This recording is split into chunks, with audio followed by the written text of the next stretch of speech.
Bautismo de fuego por Frank Duff. Capítulo 26. Seguimos en Burnley Place. Parte 1.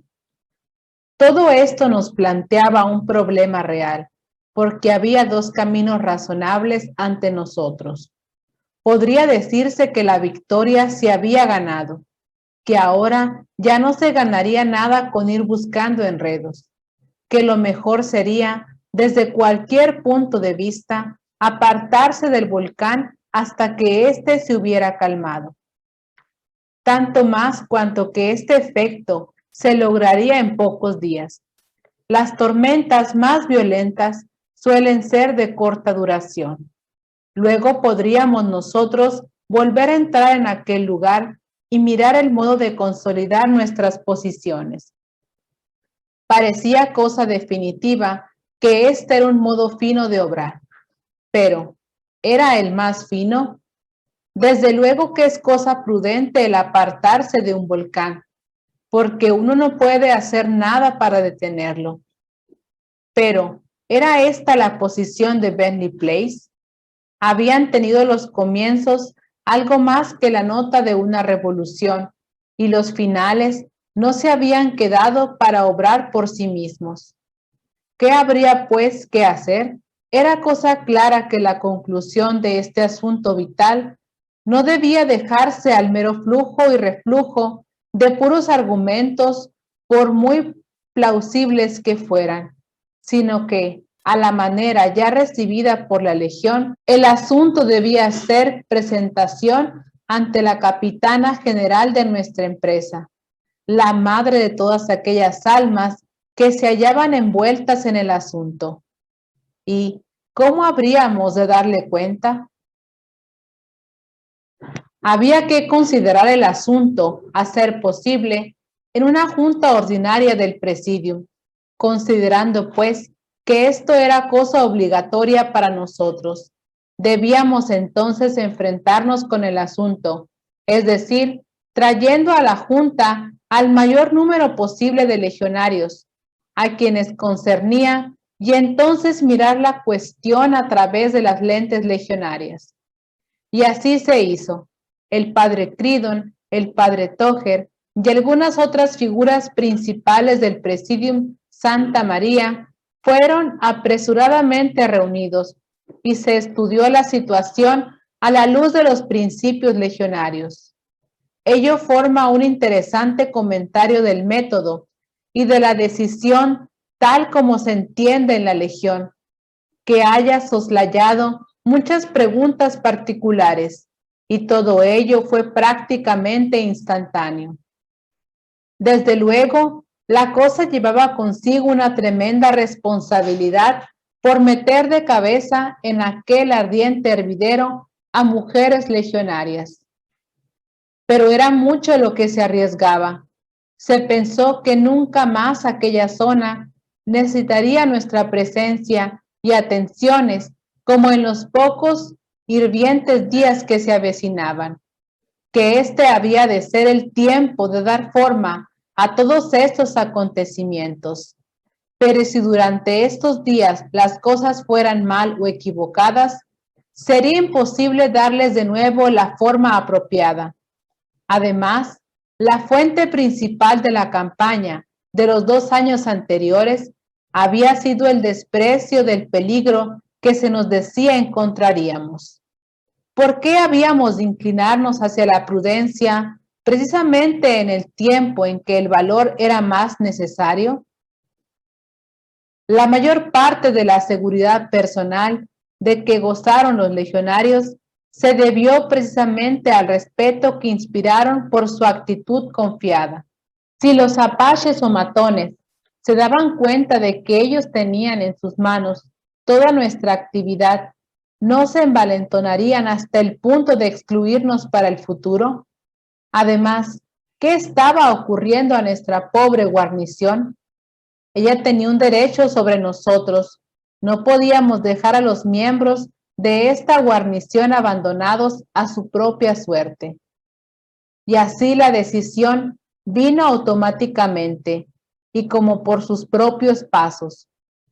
y así la acostumbrada visita del viernes se llevó a cabo como de ordinario. El grupo más pequeño para ese viernes fue de 3, es decir, 2 mujeres legionarias y yo mismo. Se pensó que no debíamos añadir más a este número. Si diéramos la impresión de que lo que buscábamos era protegernos a nosotros mismos, podía producir un efecto provocativo.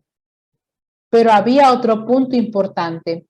Las legionarias que debían acudir aquella noche deberían ignorar lo menos posible o nada el lugar donde ellas se iban a meter.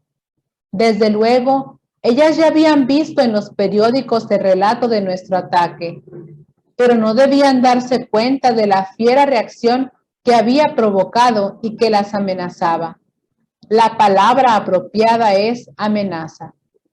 No debe uno engañarse sobre esto.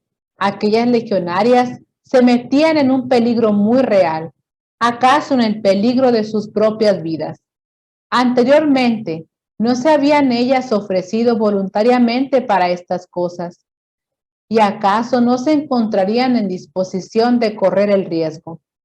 Pues ellas mismas o sus familias podrían tener otra manera de pensar.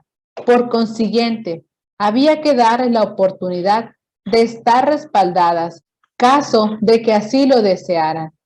Y así se me dio el encargo de reunir el mayor número posible de legionarios, de explicarles la situación tal como era y movilizar un nuevo grupo si fuera necesario. Se presentaba, pues, la oportunidad de hacerlo. Todos los viernes por la noche, muchos de los legionarios que visitaban la procatedral acostumbraban a juntarse a las 6:30 en las escaleras de la iglesia, entrar en ella, a hacer una corta visita y luego formar sus grupos y salir a cumplir su trabajo. Nuestro grupo debía encontrarse entre ellos. Antes de las 7:30 me encontraba yo en las escaleras y a cada legionaria que llegaba le pedía que esperara para una pequeña consulta. Recitaban sus oraciones y se hacía en el pórtico una reunión de alguna importancia. Llegamos a ser 16 mujeres y yo.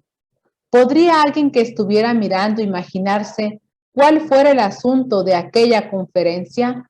Nadie podía figurárselo. Les hablé y les dije todo lo que había ocurrido y la furia que amenazaba estrellarse sobre nuestras cabezas. No pretendí ocultar en lo más mínimo el peligro, porque el objeto de la conferencia era abrir los ojos a todos. No debía decirse en el futuro que las legionarias habían sido metidas en el alboroto sin saber de qué se trataba. Pues bien, claro cuán grande era este jaleo, que nos encontrábamos ahora bregando contra corriente y que podía ocurrir cualquier cosa. Insistí en que aquellas que fueran podrían considerarse afortunadas si podían escapar sin una paliza brutal y que podría ocurrir que fueran asesinadas. También les puse en claro que en aquella tarde se habían considerado todos los aspectos del asunto y que se había decidido que la visita debía hacerse y que en caso contrario corríamos el peligro de perder todo aquello por lo que habíamos estado luchando. Entonces les informé de que habían sido reunidas para que entre todas me dieran 2 voluntarias que quisieran hacer frente a todo esto. Podéis imaginaros la escena, pensad en el grupo de jóvenes bien parecidas a quienes se les presentaba una situación como esta. Debió parecerles algo tremendo, algo así como el fin del mundo. Y debéis notar que en mi manera de presentar las cosas nada hubo de tipo emotivo.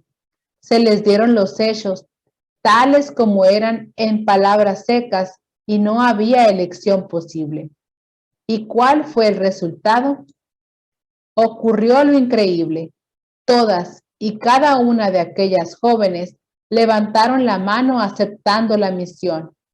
fue el gesto del mártir, pues este fue el pensamiento de lo que iba a tomar entre manos.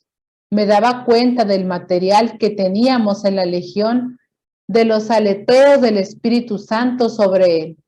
Sin embargo, me quedé sin aliento ante la respuesta de las 16. Todas ellas.